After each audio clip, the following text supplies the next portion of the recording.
Kjo është temë shumë e veçantë, për arsye se me energjinë elektrike gjithmonë prej që unë mbajnë mend, prej që merrem nga afër me këtë temë, janë lozur lojna të shumta, mos të them të pandashme, por jo profesionale. Vetëm t'ju dëshmoj me dy raste, me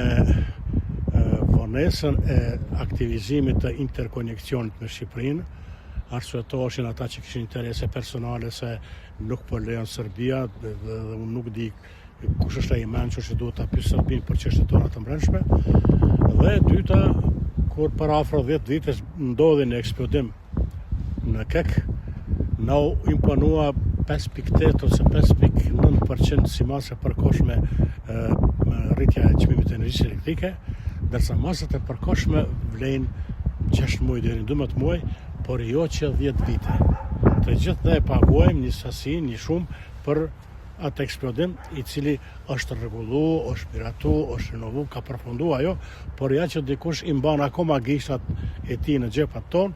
dhe ne duhet të heshtim sado që dikush e fut dorën në xhepin e qytetarit konsumator dhe kjo dëshmopashun një pandershmëri të skajshme të qeveritarëve edhe të partive politike në pushtet ndaj qytetarit konsumator dhe me që i përmend edhe një herë partitë politike, më duhet të them edhe me këtë rast se ne i paguajmë edhe partitë politike nga buxheti në mënyrë të jashtëligjshme, për arsye se partitë politike e kanë miratuar një ligj për finansimin nga buxheti, pa parën e interesit, pa debat, pa diskutim publik, dhe para e interesit është qytetari konsumator taksapagues gjenerës kryesor i këtij buxheti. Pra në asnjë mënyrë ne nuk kemi të pyetur, nuk kemi të konsultuar, nuk na njeh askush,